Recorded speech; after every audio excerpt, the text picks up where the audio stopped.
να βάει εμένα. Το μάτια μου το ελέπνε.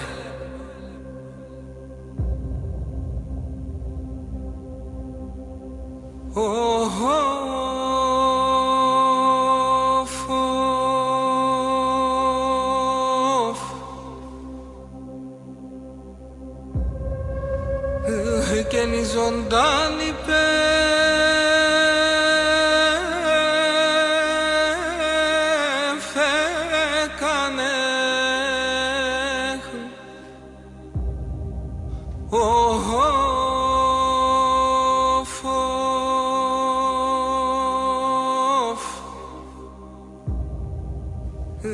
Και είναι ζωντάνη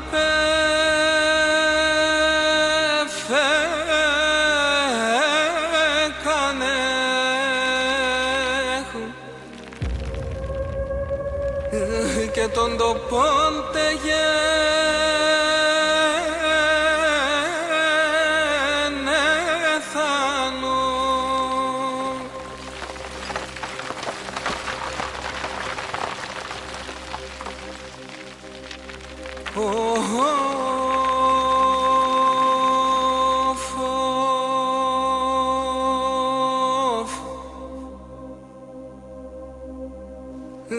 Και είναι ζωντάνη φέκανε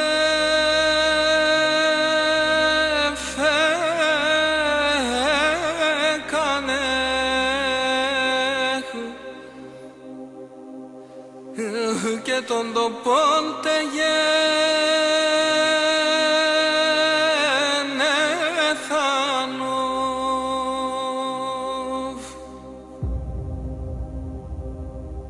Και ναι φορτωθάν τα στενά. Οι αντάρτες άνδρες έφυγαν στα βουνά. Οι πλούσιοι πήγαν σε ένα τσερκέτσικο χωριό. Τα θύματα του πολέμου, χήρες όλοι, μόνο ο παππούς μου Σάβας, με δύο κόρες που είχε με τη μάνα μου και άλλοι, 60-70 χρονών ήταν. Λέει, πού να πάω, πού να πάω. Την άλλη μέρα μας είπαν, θα φύγουμε. Μας σήκωσαν, γιατί ο Τοπάλωσμαν, αυτός ο κακούργος, έρχεται για να μην μας σκοτώσει μες στην πόλη ίσως. Μας χτυπούσαν χροφούλακι 5-6, συνόδια ήμασταν 1200-1300 άτομα όλα τα χωριά. Λίγορα γιατί να με προλάβανε αυτός. Όπως είναι ο Αλισανούλιος, φάτσα κάτω, από την πλευρά στην αριστερή υπήρχαν αμερικάνικες παράτες. Άιντε δεν παραπέτανεν ψηλά στα ύπουλα.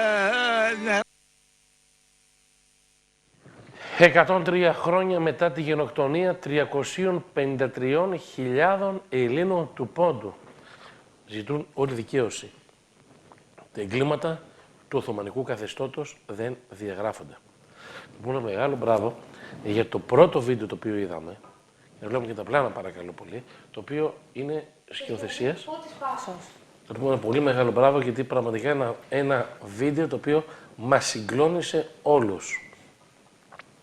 Ξαναπούμε μπράβο. Φώτης Πάσος λέγεται ο σκηνοθέτης. Είναι σημαντικό να ακούγονται τα ονόματα των δημιουργών. Να καλησπερίσουμε τη Χαρά τη Λεμονή. Καλησπέρα. Τον Πάνο Τζίφα. Τη Σταυρό τη Λούρου. Καλησπέρα. Να καλησπερίσουμε εσάς. Ξεκινήσαμε έτσι την εκπομπή γιατί δεν πρέπει να ξεχνάμε. Δεν πρέπει να ξεχνάμε